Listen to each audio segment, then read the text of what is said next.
Hi there, Helen Wilkie here with another episode of your 5-minute author notes.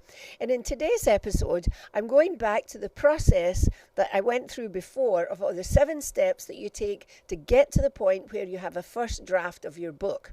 And today I'm going to focus on the table of contents.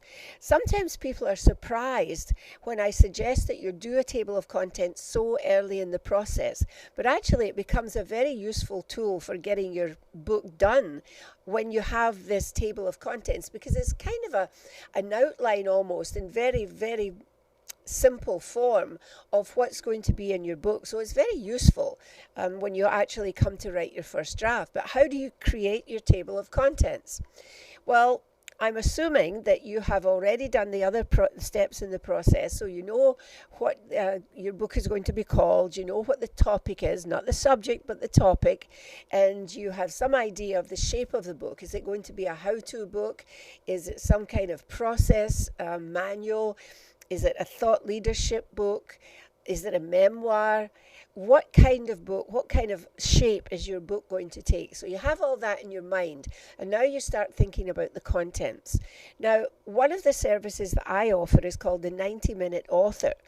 And when somebody signs up with me to become a 90-minute author, the first thing I ask them to do is I send them a sheet and I say, I want you to write down on this page 10 questions pertaining to this particular topic that your clients ask you, or that they should ask you but they don't. In other words, information, answers that they really need to have if they're going to understand this particular topic. And most people find that quite easy because they just think, well, these are the things that people always ask me. So when you have 10, usually that means that you have essentially the subjects for 10 chapters. And then it has to be filled in. Sometimes more chapters appear, sometimes some are combined, but it gives you a basis of 10 chapters. And so that's what I'm going to recommend that you do for this. In fact, your homework for this week. In the case of your particular book, sit back and consider what kind of information is going to go in your book. What are the questions that your clients always ask you about this topic? And what are some things that you think, why does nobody ever ask me this? And they really should. Think of those subjects.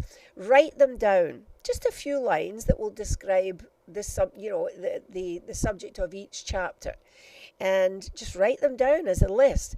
Write as many as you can think, and you don't have to stop at 10, but if you try to have at least 10 topics, because that is going to give you a basis of 10 chapters. So your homework for this week is to brainstorm and come up with 10 subjects, 10 topics, which will become the 10 chapters in your book. And I'll see you next week.